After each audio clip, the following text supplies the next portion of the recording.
Before 2026 chooses how it will treat you, you must decide how you will treat yourself. Because here's the uncomfortable truth: most people don't fail because they aren't talented. They fail because they never fully choose themselves. They wait for permission, they wait for approval, they wait for confidence, for the right timing, for someone to believe in them first. But history doesn't reward the most prepared, it rewards the most committed. 2026 won't be easier. It will be louder, faster, more competitive, and in that noise, the people who win will be the ones who made a decision early. I choose myself, not out of ego, not out of selfishness, but out of responsibility.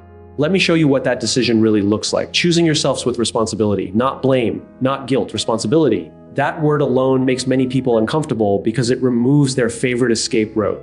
Responsibility means you no longer get to say, "It's not my fault," and stop there. It means you don't deny reality, but you also don't become a victim of it.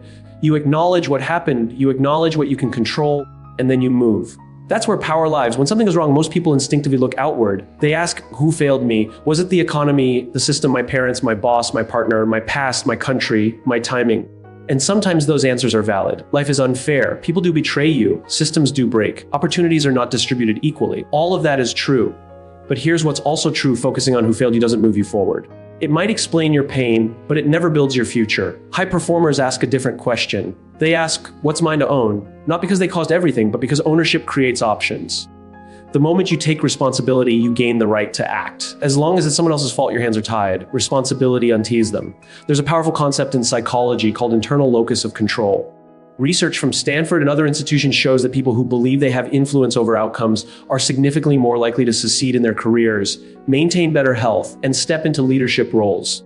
These are not people with perfect lives. They are people who refuse to give their power away. They understand that while they can't control everything that happens to them, they can control how they respond, how they prepare, and how they persist. Think about any breakthrough story you admire: an entrepreneur who built something from nothing, an athlete who came back after injury, a leader who rose from adversity.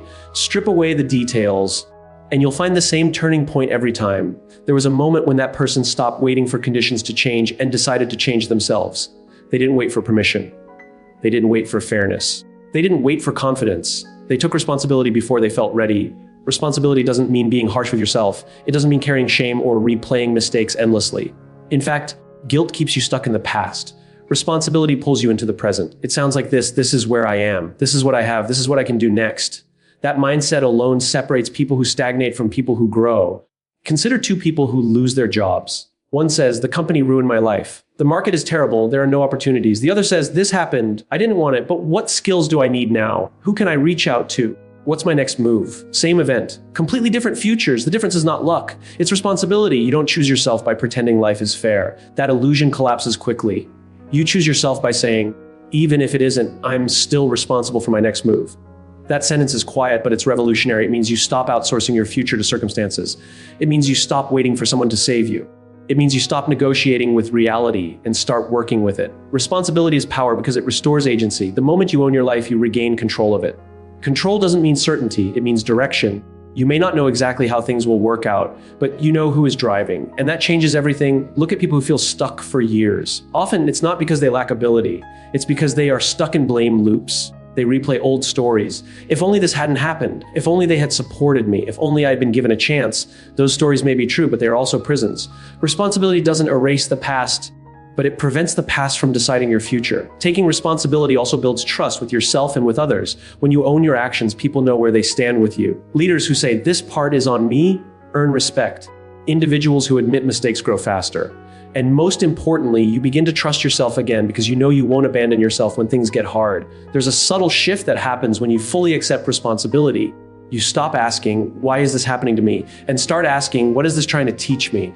That question turns setbacks into feedback. It turns failure into data. It turns pain into direction. And suddenly, nothing is wasted anymore. Responsibility also demands honesty. You can't choose yourself while lying to yourself. You can't say you want growth while avoiding discomfort. You can't say you want change while repeating the same habits. Responsibility forces clarity. It shows you where you are inconsistent, where you are afraid, where you are settling. And while that can sting, it's far better than staying numb.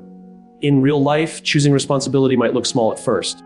It might mean admitting you haven't been disciplined. It might mean acknowledging you stayed too long in a situation you outgrew. It might mean accepting that no one is coming to rescue you. These moments don't feel inspiring. They feel sobering, but they are the doorway to momentum, because once you take responsibility, action becomes possible. And once action becomes possible, progress follows, not overnight, not perfectly, but steadily. And over time, That steady progress compounds into confidence, resilience, and self-respect. Responsibility is not about carrying the weight of the world. It's about carrying your share. It's about saying, this is my life, and I will not treat it casually. That mindset alone can change how you show up to your work, your relationships, your health, and your future. When you choose responsibility, you stop asking for permission to become who you're capable of being. You stop waiting for the right moment.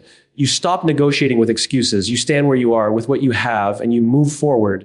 And that is what it truly means to choose yourself. Comfort is seductive because it feels safe. It promises relief without effort, escape without consequence, and pleasure without cost, at least in the moment. The problem is that comfort rarely tells you the full price up front. It whispers, just this once, and then quietly builds a lifestyle around avoidance. Meaning, on the other hand, is demanding. It doesn't ask what feels good now. It asks what will matter later. And choosing yourself in 2026 means learning to hear that harder voice and trusting it more than the easy one. The human brain is wired for efficiency, not fulfillment. Neuroscience shows that we instinctively avoid discomfort because historically, discomfort meant danger. The brain rewards short-term pleasure with dopamine, even when that pleasure undermines long-term growth. That's why most people don't struggle with knowing what to do. They struggle with doing it consistently. They know they should exercise, learn, speak honestly, set boundaries, and work on what matters. Yet in the moment, comfort wins. So they choose Netflix over learning because learning requires effort and attention. They choose validation over truth because truth risks rejection. They choose pleasure over purpose because pleasure asks nothing of them. None of these choices feel destructive in isolation. That's what makes them dangerous. Over time, they quietly shape a life that feels busy but empty, comfortable but unfulfilled. Choosing meaning requires the willingness to feel uncomfortable in the present so you can feel proud in the future. It means understanding that growth doesn't announce itself with excitement. Often it shows up as boredom, frustration, and resistance. The people who make progress are not immune to these feelings. They simply don't let those feelings decide for them. Look closely at anyone you admire deeply, not someone who is temporarily popular or externally successful, but someone who is grounded, respected, and fulfilled. You'll notice a pattern. They made choices that didn't make sense in the short term. They trained when others rested. They worked when no one was watching. They said no to distractions that everyone else normalized. And at the time, those choices didn't look glamorous. They looked lonely. They spoke up when silence was safer. They told the truth when it risked comfort. They left situations that were easy but misaligned. These moments rarely come with applause. In fact, they often come with doubt. But meaning doesn't come from being praised. It comes from being aligned. There's a reason so many people reach milestones and still feel empty. Success without meaning feels hollow. It feels like climbing a ladder only to realize it's leaning against the wrong wall. That's why you don't feel purpose after success. Success amplifies who you already are. If you sacrifice meaning to get there, success only makes the absence louder. You feel success after choosing purpose because purpose gives direction to effort. When you know why you're doing something, sacrifice feels intentional, not forced. Discipline feels like self-respect, not punishment. The work still feels hard, but it feels clean. There's no inner negotiation, no quiet resentment, just forward motion. Choosing long-term meaning also requires redefining what winning looks like. In a culture obsessed with immediacy, meaning plays the long game. It values progress over praise and depth over speed. It asks questions like, will I respect this choice in 5 years? Rather than, will this make me feel good tonight? That shift alone changes behavior. Suddenly, the extra hour of learning feels like an investment, not a sacrifice. The hard conversation feels like integrity, not conflict. The delayed gratification feels empowering, not restrictive, meaning reframes discomfort as evidence that you're moving towards something real. This doesn't mean you eliminate joy or rest. It means you stop confusing escape with recovery. True rest restores you. Comfort often distracts you. One helps you return stronger. The other keeps you stuck. Meaning teaches you the difference. There will be moments when choosing meaning feels unfair, when others seem to coast while you grind, when shortcuts are available and no one would blame you for taking them. In those moments, comfort will argue that you deserve ease. Meaning will quietly remind you who you said you wanted to become. The people who build lives they are proud of don't avoid comfort forever. They earn it, they delay it. They place it after effort, not instead of it. And when they finally enjoy it, it doesn't feel empty, it feels deserved. Choosing long-term meaning over short-term comfort is not a one-time decision. It's a daily practice. It's saying no to what weakens you so you can say yes to what strengthens you. It's choosing growth even when no one is watching, trusting that the payoff will come not as applause, but as inner stability. Over time, those choices compound. Confidence grows quietly, self-respect deepens, and one day you realize you are no longer chasing motivation, you are living in alignment, and that alignment becomes your advantage. That is how you choose yourself, not by making life easier, but by making it meaningful. Most people step into a new year asking the same question: what should I do in 2026? They make lists, set goals, write plans, and promise themselves this time will be different. And for a few weeks, maybe even a few months it is, but then life applies pressure, motivation fades, old habits return, and they wonder why change never lasts. The problem was never the plan. The problem was the question. The better question has always been, Who am I becoming? Behavior follows identity, whether you are conscious of it or not. Every action you take is a vote for the type of person you believe you are. If deep down you see yourself as someone who betrays, you will try until it becomes uncomfortable, and then you'll stop. Trying gives you an exit. It allows effort without commitment.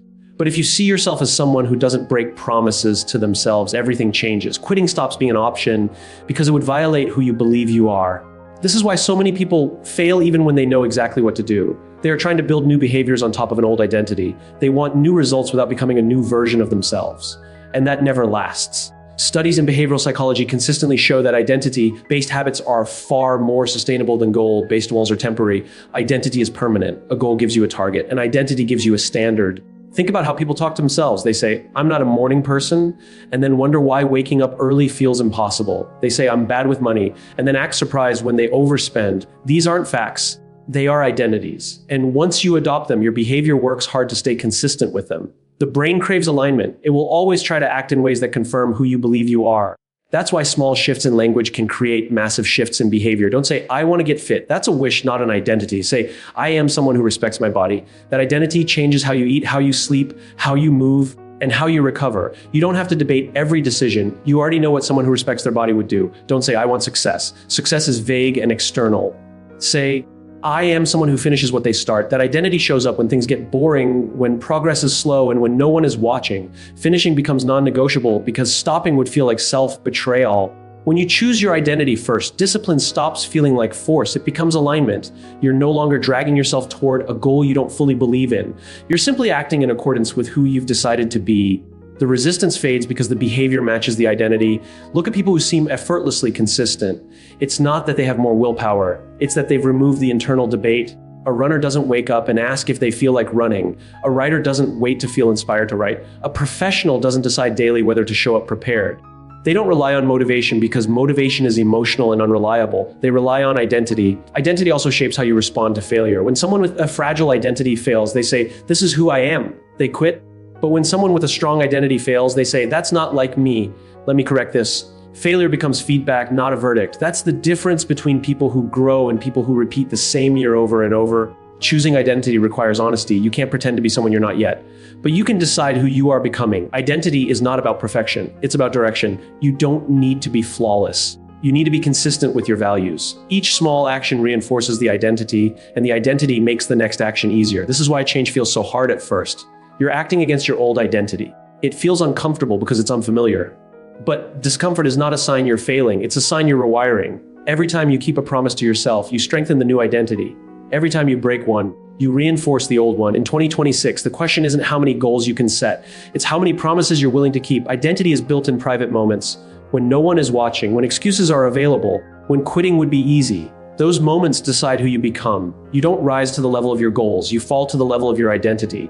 And when you choose your identity intentionally, your behavior stops being a struggle. It becomes an expression of who you are. That is how real change begins, not with what you do, but with who you decide to be. Approval feels good because it reassures us that we belong. From an early age, we learn that acceptance equals safety. A nod of agreement, a compliment, a vote of confidence, these signals tell us we are seen and valued.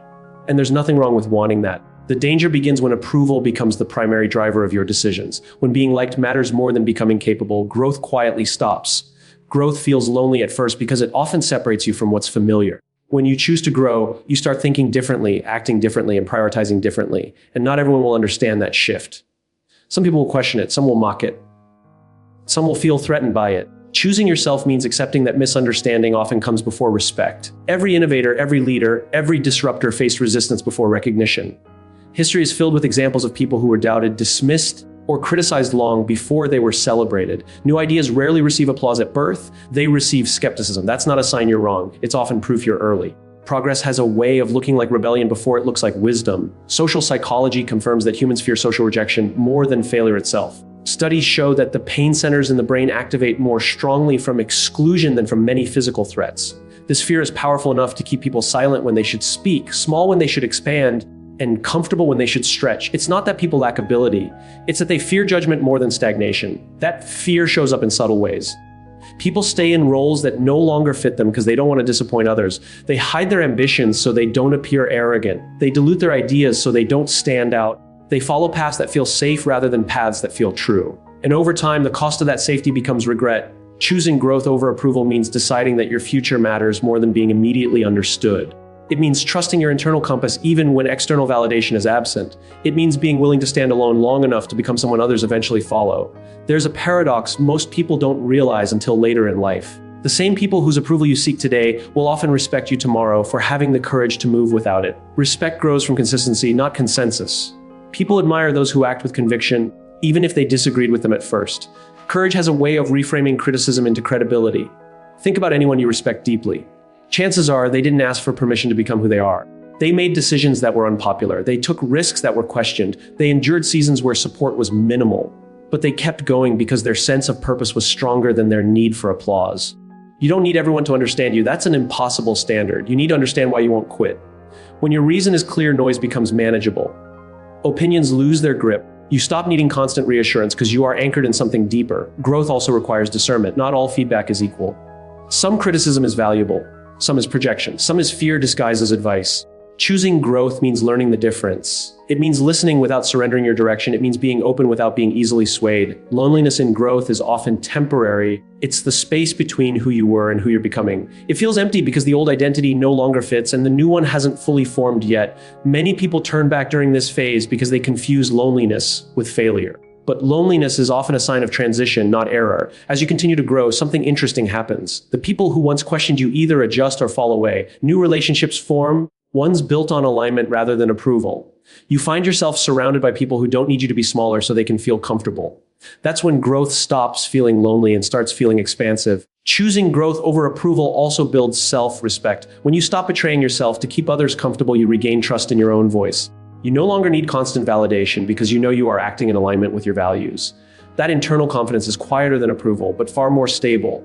The fear of judgment never fully disappears. The difference is that it stops being in control. You learn to carry it without letting it steer. You move forward even when your voice shakes. You act even when doubt is present. And each time you do, courage becomes more familiar.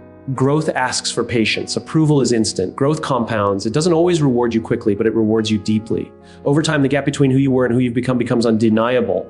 And in that gap, confidence is built not from praise, but from proof. Choosing yourself means accepting that not everyone will clap when you begin. Some will watch quietly, some will criticize, some will leave, but those who matter will recognize the integrity it takes to move without consensus.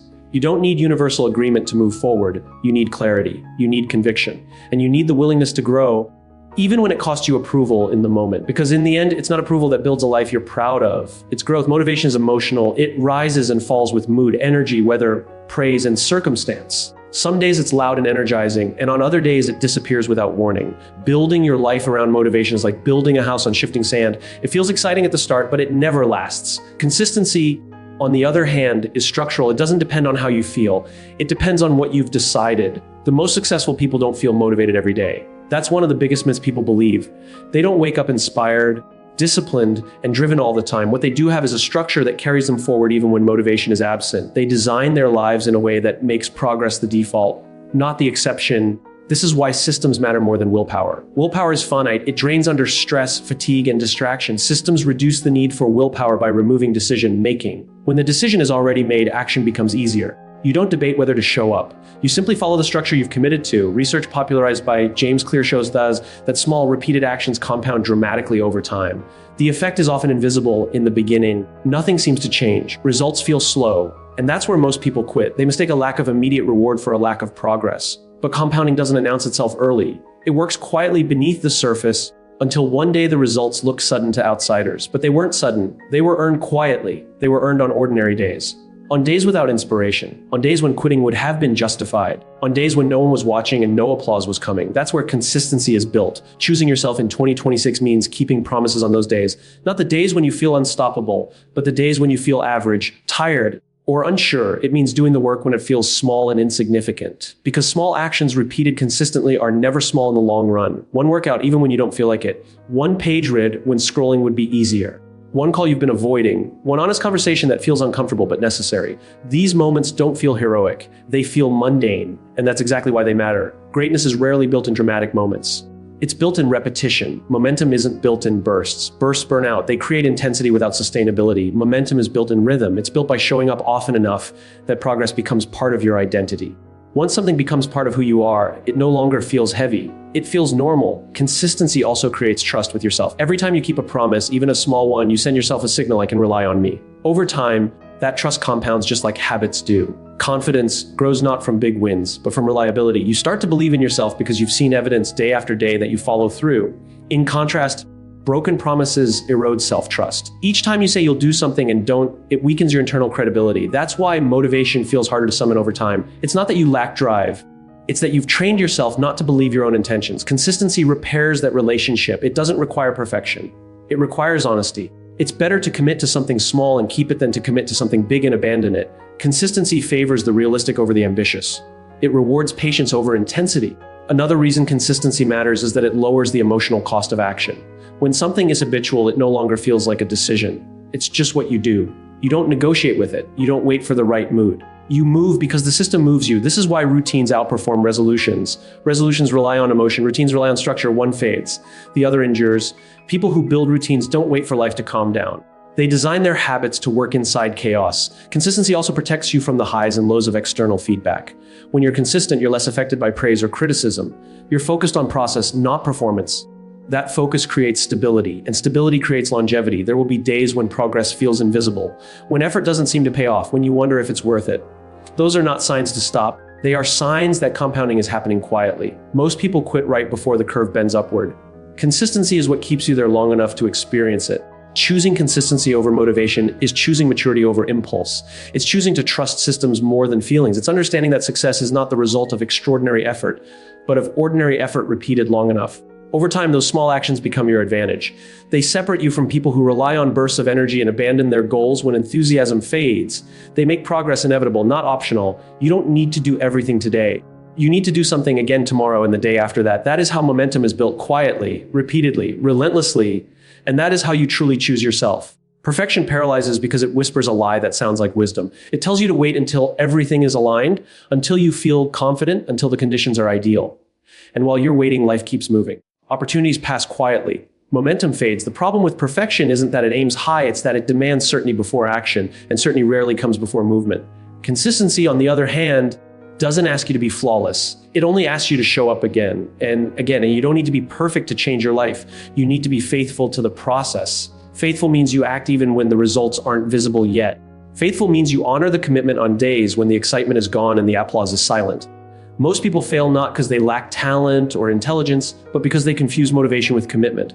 Motivation is emotional. It comes and goes. Commitment is a decision. It stays. Consistency is what happens when commitment outlasts emotion. Small actions repeated daily reshape identity before they ever reshape outcomes. This is something we underestimate because we live in a culture obsessed with breakthroughs. We celebrate the overnight success, the viral moment, the sudden win. But what we don't see are the quiet routines that made those moments possible. The early mornings, the unglamorous repetitions, the days when progress felt invisible. Identity is built in those moments. You don't become disciplined by doing something once. You become disciplined by doing it even when it feels boring, inconvenient, or insignificant. Think about how habits actually work. No single workout makes you fit. No single study session makes you smart. No single conversation builds trust. But over time, those small, consistent actions compound. Research on habit formation shows that consistency matters more than intensity. People who stick to small, manageable behaviors are far more likely to succeed long-term than those who rely on bursts of extreme effort. It's not the size of the action, it's the reliability of it. When you keep showing up, your brain begins to see this behavior as part of who you are. And once something becomes part of your identity, it requires less willpower to maintain. Success is not one bold move. It's thousands of quiet decisions made when no one is watching. It's choosing to practice when you could scroll, choosing to prepare when you could postpone, choosing to be honest when it would be easier to be comfortable. These decisions don't make headlines, but they make lives. Every day, you are voting for the person you are becoming. Consistency is how those votes add up. Choosing yourself means showing up even when motivation fades, especially then. Anyone can act when they feel inspired. That's easy. The real test is who you are when the feeling is gone, when progress is slow, when doubt creeps in, when you're tired and no one is checking. That's where consistency becomes an act of self-respect. You're telling yourself, I matter enough to keep this promise even today. And that message sinks deep. There's a quiet confidence that comes from consistency, not the loud kind that needs validation, but the steady kind that comes from knowing you can trust yourself. Every time you follow through, you strengthen that trust. Every time you don't, it weakens. This is why inconsistency hurts more than failure. Failure can teach. Inconsistency erodes self-belief. When you say you'll do something and don't over and over again, you start to doubt your own word. Consistency repairs that relationship with yourself. Perfectionism often disguises itself as high standards, but beneath it is fear. Fear of judgment, fear of failure, fear of not being enough. Consistency cuts through that fear because it shifts the focus from outcome to process. You stop asking, will this work? And start asking, will I show up today? That question is always within your control, and control is empowering. Look at people who've mastered anything meaningful: artists, athletes, leaders, builders. Their success is rarely dramatic day to day. It's quiet, predictable, almost boring. They do the basics exceptionally well. For an exceptionally long time, they understand that mastery is not a moment, it's a lifestyle. And lifestyles are built on consistent behaviors, not perfect ones. Consistency also gives you room to grow. Perfection demands you get it right the first time. Consistency allows you to adjust, to learn, to evolve. When you keep showing up, feedback becomes information, not a verdict. Mistakes become part of the process, not proof that you should quit. Over time, consistency naturally improves quality. You don't need to chase excellence. Excellence emerges from repetition. Choosing yourself in this way is deeply practical. It's not about grand declarations or dramatic transformations. It's about asking, what is the smallest version of this commitment I can honor today, and then honoring it. One page, one call, one workout, one honest conversation. Those moments stack.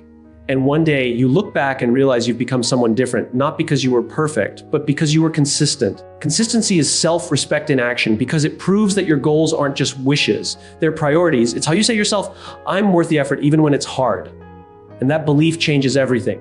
When you trust yourself, you move differently, you decide differently, you stop negotiating with excuses and start building momentum. Over time, consistency creates alignment between who you say you are and how you live. That alignment is powerful. It reduces inner conflict. It builds confidence. It creates peace. You no longer rely on motivation or mood. You rely on standards. And standards don't ask how you feel. They remind you who you are becoming. The truth is, your future doesn't need you to be perfect. It needs you to be present again and again. Day after day, that's how real change happens. Quietly, relentlessly, through consistency. Clarity doesn't come before action. That idea alone challenges how most people are taught to live. We're told to plan carefully, wait until things make sense, and move only when the path is clear. But real life doesn't offer certainty up front. It offers choices. And clarity doesn't arrive as a prerequisite, it arrives as a result. You don't see the full road before you take the first step. You see it because you took it. Most people are waiting for guarantees before they move. They want to know how it will end before they begin. They want reassurance that they won't fail, won't look foolish, won't waste time. So they wait, and waiting feels responsible, it feels mature, it feels safe. But what it often is, in disguise, is fear negotiating for control. Life doesn't work that way. There are no guarantees at the starting line. The very decisions that shape a meaningful life, career changes, starting a business, stepping into leadership, choosing a new direction, are filled with uncertainty. If certainty were required, nothing new would ever be built. Progress has always been made by people who were willing to act without complete information. Choosing yourself means moving forward with imperfect information, but full commitment. That balance is critical. Imperfect information acknowledges reality. Full commitment ensures momentum. You don't need to know everything. You need to know enough to move. And once you move, you learn things you could never discover by standing still. Courage is often misunderstood. People think it means being fearless, confident, or certain. But courage isn't the absence of fear. Fear is a natural response to the unknown. Courage is choosing progress despite it. It's hearing the doubt, acknowledging it, and acting anyway. Not recklessly, but intentionally. Every person who has ever built something meaningful has faced this moment. The moment where the map ends and decision begins. They didn't move because they were sure. They moved because staying where they were became more painful than the risk of moving forward. There's a quiet cost to waiting for certainty that rarely gets talked about. While you're waiting, time is passing. Skills aren't being built. Relationships aren't forming. Experience isn't accumulating. And slowly confidence erodes, not because you failed, but because you never tried. Inaction has a way of making fear louder and dreams smaller. Action, on the other hand, has a surprising effect. It doesn't eliminate fear, but it reframes it. Once you move, fear becomes information rather than a barrier. You learn what actually matters and what you were imagining. Many of the things you were afraid of lose their power the moment you confront them. This is why clarity follows action. When you start, you gather feedback. You see what works and what doesn't. You adjust. Direction sharpens. Confidence grows, not from certainty, but from evidence. Evidence that you can handle uncertainty. Evidence that you can adapt. The future belongs to those who act before they feel ready. Readiness is not a feeling, it's a result. You feel ready after you've done the thing a few times, not before. Waiting to feel ready is like waiting to learn how to swim before getting into the water. It doesn't happen. Choosing courage over certainty also means accepting that mistakes are part of the process. Perfection is not the goal. Progress is. Mistakes don't mean you chose wrong. They mean you chose to learn. And learning is the only reliable path forward. Many people look back on their lives not regretting what they tried, but what they didn't. The conversations they avoided, the opportunities they postponed, the versions of themselves they never allowed to exist. Regret doesn't come from moving too soon. It comes from waiting too long. Courage also creates momentum. Once you take one brave step, the next becomes easier. Not because fear disappears, but because your confidence grows. You begin to trust yourself. You begin to see yourself as someone who moves forward, not someone who waits. That identity shift is powerful. There will always be reasons to hesitate. There will always be unknowns, but certainty is not the price of entry. Commitment is commitment to learn, commitment to adapt, commitment to stay in motion even when the outcome isn't clear. Choosing courage doesn't mean ignoring wisdom or planning. It means refusing to let uncertainty paralyze you. It means understanding that clarity is built through experience, not imagination. One day, you'll look back at this season of your life and see it clearly. You'll see that the moment you chose yourself wasn't dramatic or loud. It was a quiet decision to act without guarantees. A decision to trust yourself enough to begin. And in that reflection, you'll realize something powerful.